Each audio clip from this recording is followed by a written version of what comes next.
ଆସି ପହଞ୍ଚିଛୁ ଗଜପତି ଜିଲ୍ଲା ସଦର ମହକୁମା ବାରାକିନ୍ଦିତ ମୁଖ୍ୟ ବଜାରଠାରେ। ଏହି ମୁଖ୍ୟ ବଜାର ଆଜି ଚଳଚଞ୍ଚଳ ହୋଇ ରହିଛି।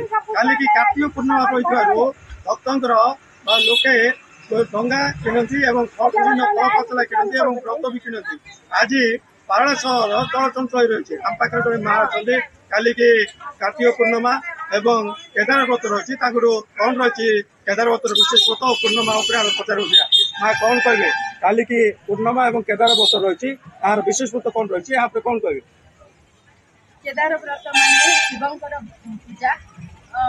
କଦଳୀ, ନଡ଼ିଆ, 21 ଗୁଆ, 21 ହଳଦୀ ପତ୍ର, ଏସବୁ ବିଶେଷତଃ ଏସବୁ ସାମଗ୍ରିକ ରହିଛି ଏବଂ ଉପବାସ ନିଷ୍ଠାରେ ରହିছে। ତାପରେ ବଢ଼ା, ପିଠା, ଚକୁଳି ଏସବୁ ରନ୍ଧା ଜିନିଷ ରଖିଛି। ମାନେ କେଦାର ଗୋସାଇଙ୍କର ଏସବୁ ସାମଗ୍ରିକ ରହିଛି। ଉପବାସ ରହି ପୂଜା କରିବେ, ରାତିରେ ବ୍ରତ ଗୋଟେ ପଢ଼ିବେ, କେଦାର ବ୍ରତଙ୍କର ମନସ୍କାମନା ପୂରଣ କରିବେ। ଆମର ଉପବାସ ଦ୍ୱାରା ଏସବୁ ମନସ୍କାମନା ପୂରଣ ହବ।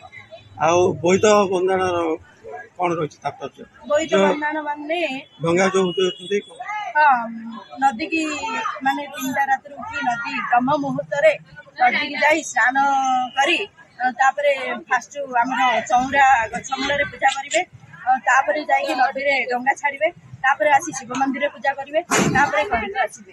3ଟା ବ୍ରହ୍ମ ମୁହୂର୍ତ୍ତରେ ଏ ପୂଜା ଗୁଡ଼ାକ ସବୁ କରାଯିବ।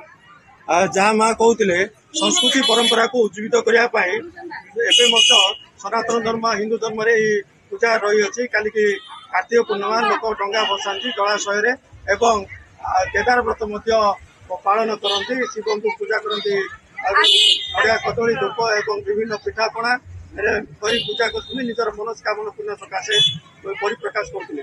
ଗଜପତି ବେହେରା ରିପୋର୍ଟ।